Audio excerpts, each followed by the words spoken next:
New at 6:30, for more than a month now, First Alert 4 has been tracking the brown water blues in the Metro East. Bethalto residents dealing with water from their pipes pouring out brown, and concerns are now growing about just what is in the water they are drinking and bathing in. Avery Martinez has been speaking with residents throughout the ordeal and is breaking down new discoveries that some say could be detrimental to their health.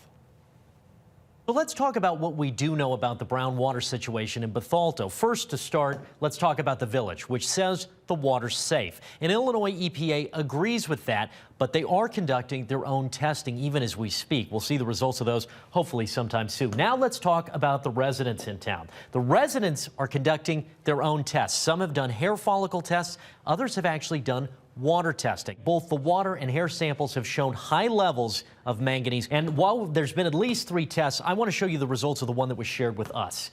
If we look at this graph here, you might have a hard time seeing it, but this tiny little green line right there, that's actually the federal EPA's acceptable standard, which is set at 0.05.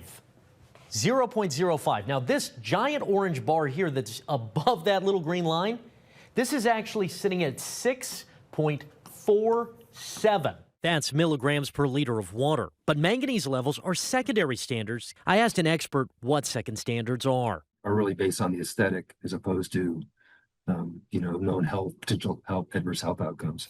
But that could change. The EPA's actually got it in a review right now to see whether or not they're going to make an actual MCL level on it, say, hey, this is an issue. And they're not alone. Both Canada and the WHO have proposed to reduce their maximum contaminant level. Meaning increased attention to manganese levels in water and its potential health effects. Luckily, we're in the state of Illinois that cares about their people, and they have a limit as little as 0.3 is a health effect for babies, and then 1.0 is a health effect for everybody.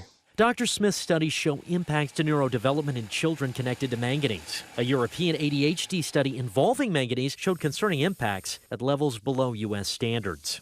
And a child who had a one-time exposure of over 100 parts per billion had about a 50% increased risk. It's possible the village will give an update tonight at their regular meeting. For First Alert 4, I'm Avery Martinez.